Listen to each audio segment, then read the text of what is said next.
So yeah, I'm sure a lot of you can understand when your mind and body have a disconnect of who you mentally are and who you're physically capable of being sometimes. Hello you guys, welcome back to another video. Today is a sit down chit chat update video. I have no idea what I'm going to call this yet. Basically, I'm just going to be talking all about my blindness, disability, chronic illness, all that kind of stuff, and like the journey that is self-love and acceptance and where I'm at currently on that journey, because I feel like I haven't done just like a sit down chit chat kind of video like this in a long time, and I've been doing a lot of thinking and self-reflection, and I just want to kind of update you guys on where I'm at. And I've always felt passionate about sharing the highs with you guys and showing the positive side of living with disability and breaking this misconception that disability is like this really negative way to live. But I also think it's just as important, and always have thought it's just as important, to share the downs, to share the lows, to share the struggles, because it is a part of our lives as disabled people. Frankly, it's a part of everybody's lives, disabled or not, but particularly as disabled people. And I don't believe we can, number one, create change in the world without addressing the issues that still exist. And number two, I want to show people that are on their journey, their disability or chronic illness journey, an authentic experience. I don't want to sugarcoat it. I don't want to make it seem like once you get to the self-acceptance phase, life is good now. Or once you learn how to cope and accommodate yourself and gain all your skills, life is good now. I don't want to paint that picture, because frankly, it's just not true. Like I said, it's a journey, and with all journeys, self-love, self-acceptance, disability, chronic illness, these journeys have ebbs and flows. They have ups and downs, and that's a part of it. But you can always get back up from the downs. You can always rebuild from those downs.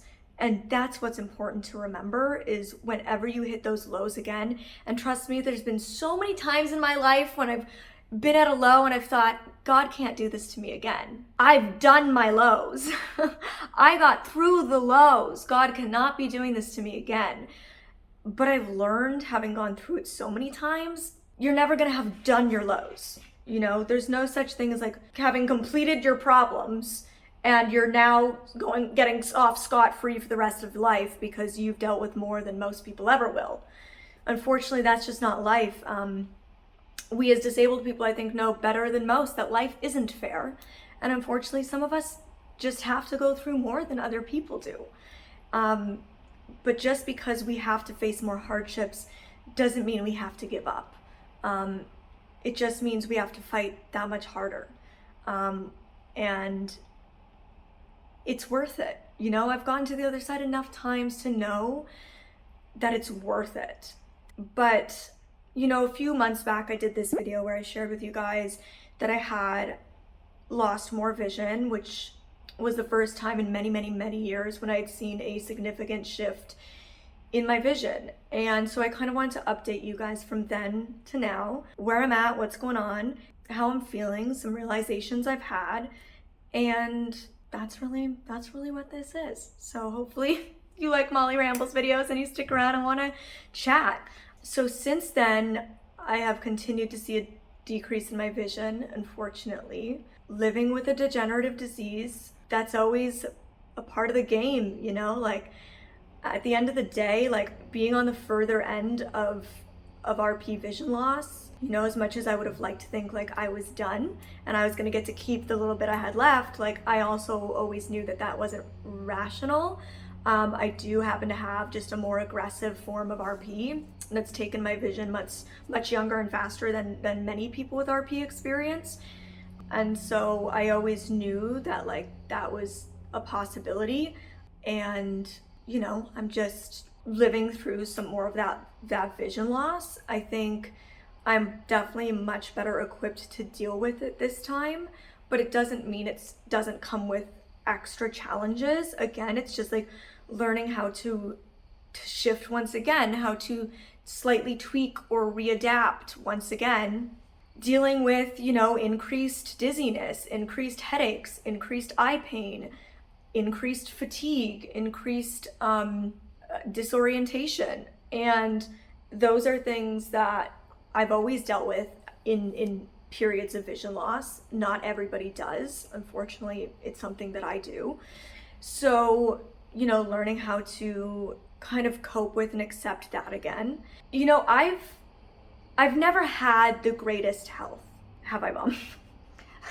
No, I would say every single winter, I could guarantee November 1st till June. April. That Molly would April be sick every week. April was optimistic of me. You're right. June. Basically, just get over one thing and the next thing would hit. Basically, it was very challenging. Yeah, I'd be basically chronically ill all winter and fall and spring, my whole childhood. And, obviously I also have like plenty of other like little random things like irritable bowel syndrome, and I have had my fair share of struggles with mental illness, of varying diagnoses. And I've, from the time I was 15, I've dealt with ovarian cysts and hormone imbalances that were finally getting taken care of, which has been something I've chosen to put my time and money into finally, and I'm so glad I did. I am choosing to go to a private women's clinic. It's expensive, but it's so worth it, because for the first time since I was 15 and started getting ovarian cysts and started dealing with taking hormone tests and having wacky hormone levels, I'm actually finally getting treatment, and that's been amazing. I just started my progesterone cream. Basically, I have like normal levels of estrogen, but my levels of testosterone and progesterone are way too low. I have a lot of the symptoms of PCOS, but they're not choosing to formally diagnose me right now. They want to focus on trying to treat me and then see how I react to treatment and then move forward from there. That's just what my doctors are choosing to do, so let them do it. But basically, they've put me on a whole bunch of different supplements, and I'm also taking a medicated prescription progesterone cream 2 weeks of the month based on my cycle, and having period problems my whole life. It's been amazing. I've been on the cream for 2 weeks now, and like, I don't know if it's just a fluke this cycle, but like truly, I feel like a different person these last 2 weeks. So I'm just really excited about that. But needless to say, I've just always had like little health problems. I've never been somebody who was like, had strong health. I've had a weak immune system my whole life, a weak stomach, a weak mind. I just kind of, unfortunately, am somebody who develops a lot of health problems. I have worked very hard, and my family has worked very hard from a very young age to make sure I am as healthy as I can be, through seeing all sorts of doctors, and all sorts of, alternative medicine specialists like dietitians, naturopaths, acupuncturists, seeing osteopaths. And so we've really put a lot of effort over many, many, many years to try to build up my body to being as healthy and as strong as it can be. Unfortunately, that still is just something that's much weaker than a lot of other people's bodies are. And I think in my mind, I always assumed, because I'm blind, I have retinitis pigmentosa, nystagmus, what else? Retinitis pigmentosa, nystagmus. I have Charles Bonnet Syndrome, which I just, again, thought all blind people had. Apparently not. I'm just lucky. Got that. And so even when it just comes strabismus, Had like it's more. yes, corrected. Sure. Spasmodic Newtons, and then like I said, like PTSD, hormonal issues that I've dealt with for many years that I'm finally getting under control, hopefully, IBS, generalized anxiety. Like there's just lots of things, and I just kind of thought like, oh, like every blind person is like this. Like every blind person has vertigo, or, gets really bad eye pains, or has like really bad exhaustion levels, or gets sick a lot. And I think what I've come to realize with like, and I thought that, let me just also preface by saying I didn't just like assume it on my own. I had been told previously by multiple doctors that like when one organ is diseased, it throws off your entire what's it called, nervous system, and so therefore other parts of your body can become weaker, and that when like one part of your body is sick, it can make other parts of your body more prone to being sick. So I kind of just always was like, oh, I guess like all blind people are like this. And I think what I've learned in having a boyfriend who's also blind, granted very different situations, he's been blind with stable vision from birth, I lost mine over time, he just has kind of like the one disease, I have multiple. But I think what I've learned, and what he certainly sees and understands, is that not all blind people are as sick as me, and like not all blind people are as exhausted as me, or like just have as many like problems as I do. And I kind of started to realize that when we started to live together and I started seeing him day to day. And then I started to realize that even further the more I delved into like blind talk and seeing more blind people sharing their experiences. I was like, oh, like not all blind people like struggle as much with their health as I do. And again, it's like, now that I see that, it's like naive that I ever thought that.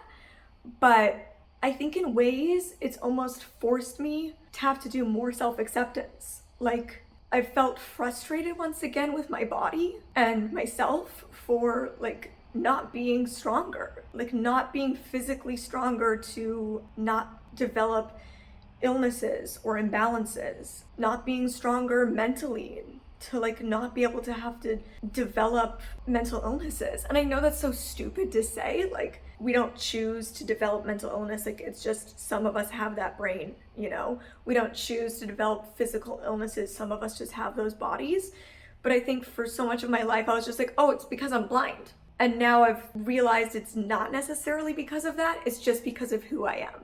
And you know, like even my boyfriend says, he's like, look, I might also be blind, but like you have dealt with far more trauma, far more medical trauma, far more health issues, far greater bullying than I ever experienced. Like it's fair that like your health isn't as in the same position as mine, you know, or other people in our community. But it has just forced me to continue my self-love and acceptance journey and be like, okay, Molly, like sure, other blind people don't necessarily go through these issues, but some do.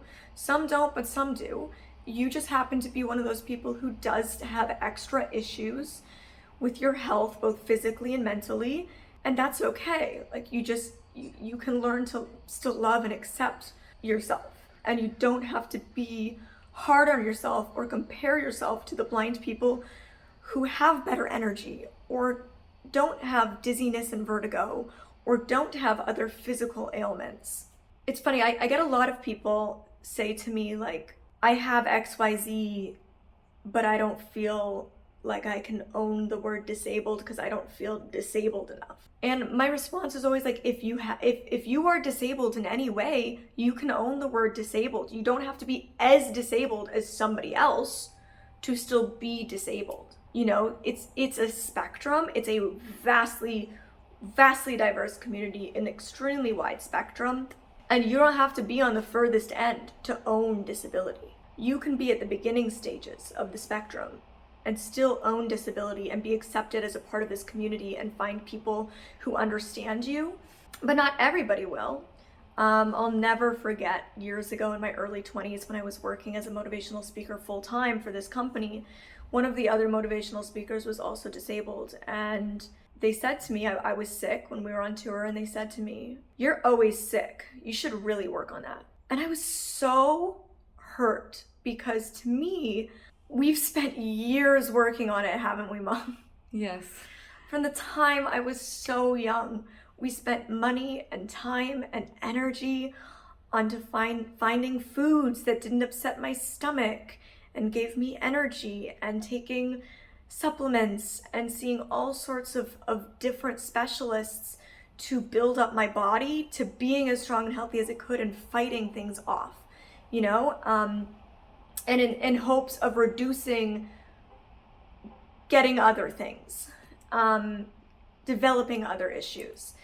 And I was like, to be told like basically like you being sick all the time is your fault when you have put so much effort into it was so hurtful, especially because in my mind, given that this person was also disabled, I felt that they should understand me. And like I said, I've since now understood, I've since now come to realize that that isn't true. Just like any community, disability community is as diverse as every other community out there. And some people are gonna get you, and some people are gonna understand you, and some people aren't. And also, even when we have the same disabilities, our experiences are so vastly different that you can't expect everybody to understand you, but you will find people who do. I think we find way more people that do, like way more. Absolutely. People. Way more. Yeah, you find so many people that do, but like not everybody will, and that's okay. So I don't know, I think I'm just in this weird place where I'm trying to like figure out my own self and having these realizations that I probably should have had years ago, but I didn't, and have only kind of come to my attention being more immersed with a blind person, another blind person on a daily basis who doesn't struggle with these things, and being able to have access to so many more blind people than I ever have before, despite the fact that I've been very immersed in my physical blind community my whole life through TikTok, and being like, oh, like not all blind people struggle with these things as much as I do, or even necessarily at all. And I always thought like, oh, my vertigo is a direct result of my blindness. And so people will understand when I say I prefer to take baths because I get dizzy and disoriented in my showers. Not everybody gets like crazy vertigo where they can't stand up sometimes. But I've just come to, like have these realizations over this last year. And I think it's just made me have to more critically think about my own self-love and acceptance of my body not being everything I wish it was sometimes. Not comparing it to other people's experience of blindness and being like, well, why isn't my body like theirs? Like, why can't I have higher energy levels or be less affected by not enough sleep? Like, my boyfriend can get like almost no sleep and he's perfectly fully functional. I need way more sleep than the average person just to get through a day. And again, I was always just like in my mind, like, oh, it's because I'm blind. And then I'm like, oh, I'm realizing like, oh, it's not necessarily because of that.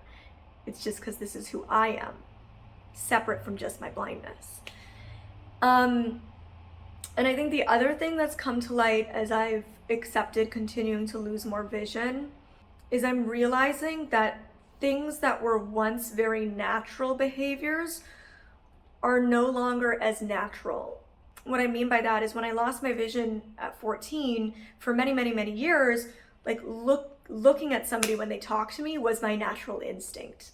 You know, I'm like 13 years into my vision loss journey and I'm only losing more, and I admit it is no longer my natural instinct. My natural, like, I definitely, like, my eyes kind of float around more. I have to put more intentional effort into fixing my eyes at something or someone than I ever have. It's weird now that it's a choice, because before it was never a choice, it was a thing I instinctively did. But like I said, now that I'm further into being blind and not seeing, it's like my brain has finally registered that I'm not seeing and has kind of given up trying to look in the right directions all the time and stuff. And you know, you hear the autism community talk a lot about masking, which is where they kind of mask their autism traits to make able-bodied people feel more comfortable or neurotypical people feel more comfortable. And I'm realizing like I'm kind of at that point where I need to make choices every day. Like, do I try to fix my eyes in the right direction or look at people in the right direction to make them feel comfortable about my blindness, even though it takes me more energy to do it? Or do I just let my eyes do what they want to do? And it's a weird place to be. So that's another part of like my own self-reflection and self-development and self-acceptance, is figuring out like, is it important to me to look at somebody, and if so, why? So I appear more normal? But why does that matter? So I can make people feel more comfortable? I don't know. It's strange. So yeah, I'm kind of like working through that mentally myself. There's still certain things that are very instinctive, like I always still look at my phone when I'm texting.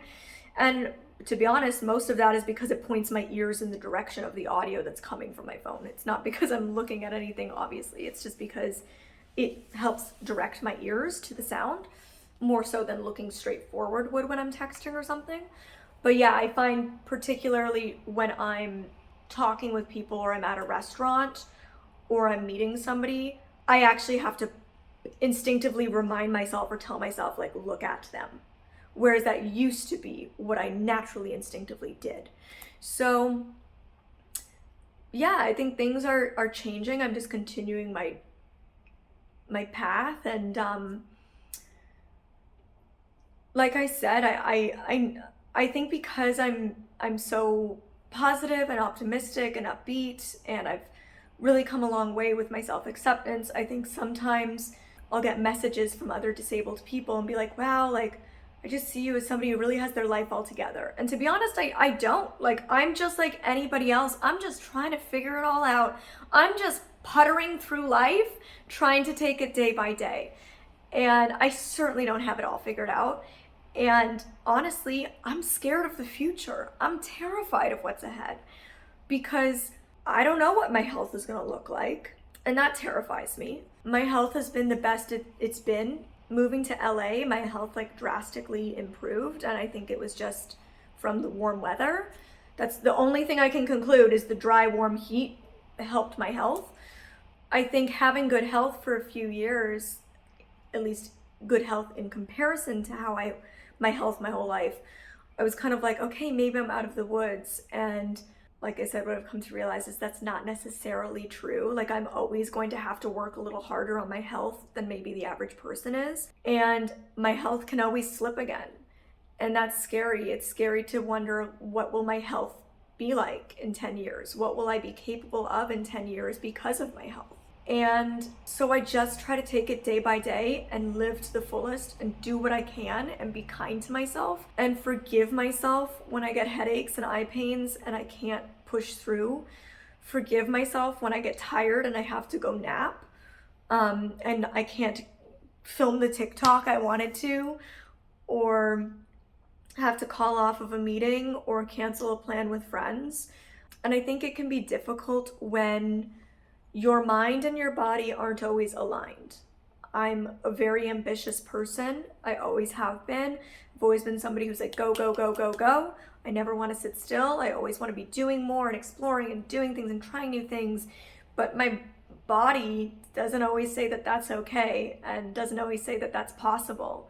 And I have to respect and listen to my body, because I've learned over the years, if I push it too hard, my health will crumble. So yeah, I'm sure a lot of you can understand when your mind and body have a disconnect of who you mentally are and who you're physically capable of being sometimes. So that's really everything I wanted to talk about. I think it was really just, like I said, a ramble video where I'm really like honestly just thinking things through as I'm sharing them with you. That's where I'm at. It's how I'm feeling. Those are some of the self-reflections and realizations that I've had about myself and where I'm at in my own acceptance journey. And it's okay to have ebbs and flows. It's okay to have ups and downs. But just remember, every down you hit, there is an up coming. And you've got to live for those ups.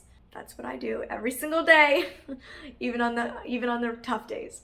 I count my blessings every single day, even on the tough days. I try to remind myself of the good, but I also let myself grieve and accept the bad and let myself feel however I need to feel about that, you know? As long as I don't let myself get stuck in the cycle of feeling that. So that's really it for today's video. And until next time, you can click up here to see my new guide dog Benix and I go on a train together. You can see what he's like in the subway system.